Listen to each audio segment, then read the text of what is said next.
సమయంలో మీకు ఇబ్బందికరంగా మారుతుంది ఇది అని మీ ప్రాంతంలో మీ నియోజకవర్గం జరిగిన అంశం వజ్రమ్మ కుటుంబాన్ని మీరు కూడా పరామర్శించారు, అలాగే జోగి రమేష్ గారు పరామర్శించారు, అక్కడ ఏదో పెద్ద గలాటా అయ్యింది. అసలు వాస్తవాలు ఏంటండి? ఇప్పుడు 1వ తారీఖు ఇవ్వాల్సిన పెన్షన్లు 3వ తారీఖు దాకా ఖజానా నుంచి ట్రెజరీ నుంచి వీళ్ళకి పంచాయతీ నిధులు పడలేదు. ఈ రోజు మధ్యాహ్నం ఉదయం నుంచి పెద్ద ఆవిడ వజ్రమ్మ అనే ఆవిడ పక్కనే సచివాలయం ఇంటి పక్కనే 2 సార్లు 3 సార్లు వెళ్ళొచ్చినప్పుడు డబ్బులు రాలేదు ఇంకా అని చెప్పారు. మళ్ళీ ఇంటికి వచ్చింది. ఈవిడ అనారోగ్యంతో చనిపోయిన తర్వాత శవ రాజకీయం మొదలు పెట్టారు. అప్పటికప్పుడు డబ్బులు తీసుకొచ్చి వేరే సచివాలయం నుంచి అక్కడ ఈ పెన్షన్ పంపిణీ కార్యక్రమం మొదలు పెట్టారు. అసలు జగన్మోహన్ రెడ్డి వచ్చిందే శవ రాజకీయం చేసి, తండ్రి చనిపోయినప్పుడు 100 మంది ఎమ్మెల్యేలతో సంతకాలు తీసుకుని నేను ముఖ్యమంత్రి కావాలని చెప్పి అతను ఏదైతే ఆ రోజు సంతకాలు పెట్టించాడో ఆ రోజు నుంచే శవ రాజకీయం మొదలు పెట్టాడు.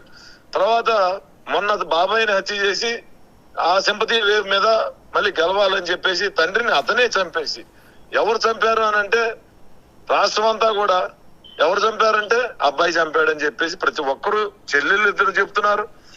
ఈ రోజు ప్రతి మీడియాలో వాళ్ళ సొంత చెల్లి చెప్తా ఉంది, మన వివేకానంద రెడ్డి కూతురు ఆవిడ చెప్తా ఉంది.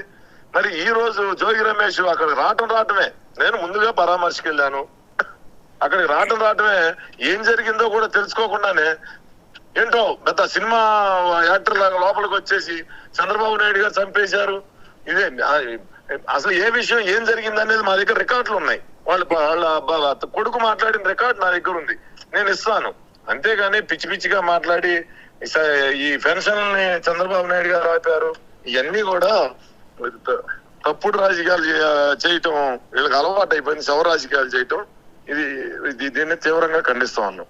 ఓకే వాళ్ళ కుటుంబాన్ని పరామర్శించారు, బాగానే ఉంది. వాళ్ళ ఆర్థిక పరిస్థితి ఏంటో ఏమైనా సాయం అది ఏమైనా చేస్తున్నారా?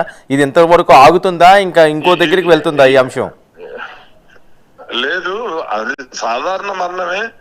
అయితే ఇప్పుడే బాలశౌరి గారు కూడా వెళ్ళి నేను ఆర్థిక సహాయం చేయడం జరిగింది.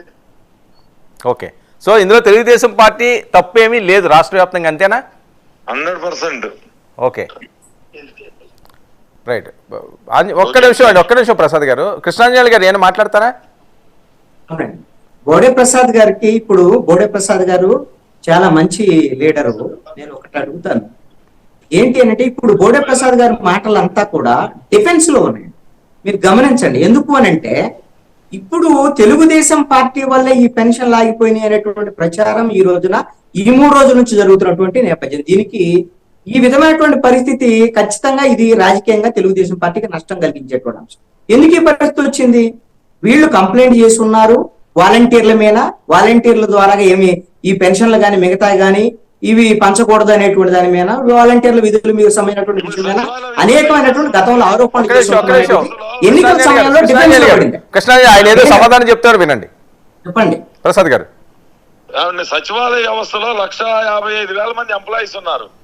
వాళ్ళంతా కూడా అసలు 3వ తారీఖు పంపిణీ చేయడం ఏంటండి? 1వ తారీఖు పంపిణీ చేయాలి కదా. 1వ తారీఖు నిధులు జమ అవ్వాలి కదా. ఎందుకు జమ చేయలేదు? నీ దగ్గర ఏదైతే వైసీపీ కార్యకర్తలు చేసిన వర్కులు బిల్లులు చేసుకోవడానికి డబ్బులు ఉన్నాయి. ముసలోళ్ళకి రాసి వృద్ధులకి వికలాంగులకి డబ్బులు ఇవ్వడానికి మీ దగ్గర నిధులు లేవు.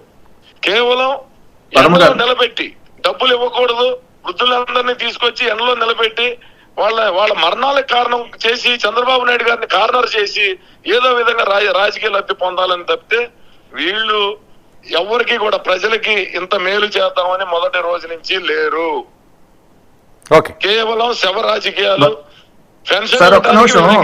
చాలా ఎక్కువ మాట్లాడారు కానీ సచివాలయాలు లేనప్పుడు కానీ ఈ బుక్ కీపర్లు కానీ మాట్లాడండి, ఎక్కువ మాట్లాడేది ఏంటి వెంకటరెడ్డి గారు? ఆయనతో మాట్లాడతాను.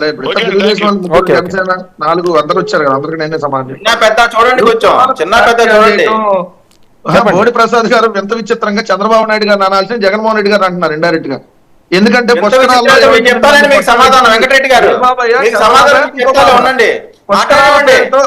మిస్టర్ విజయ్ మాట్లాడుతున్నాం, వినండి.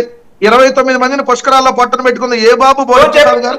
నువ్వు బోర్డు గురించి మొక్కలకి ముడిపెట్టి మాకు జరిగే విషయం గురించి మాట్లాడు. కందుకూరులో మాట్లాడు. కందుకూరు సబ్జెక్ట్ గురించి మాట్లాడు. వినవయ్యా, ఒక నిమిషం ఆగు, విను. నేను ఆయన బోడి ప్రసాద్ తో మాట్లాడతాం.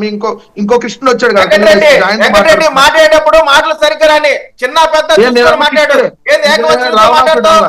ఏకవచనం మాట్లాడతావు. మేము మాట్లాడలేమనుకుంటున్నావా? ఏం మాట్లాడతావు? మాట్లాడాడు కదా ఆయన వచ్చి సొల్లు, మళ్ళీ నువ్వు వచ్చి సొల్లు. ఏనండి 29 మంది పుష్కరాల్లో పొట్టను పెట్టుకుంది ఏ బాబయ్యా? ముందు క్షమాపణ కందుకూరులో ఇరుకు మీటింగ్ పెట్టుకొని పొట్టను పెట్టుకుంది ఏ బాబు?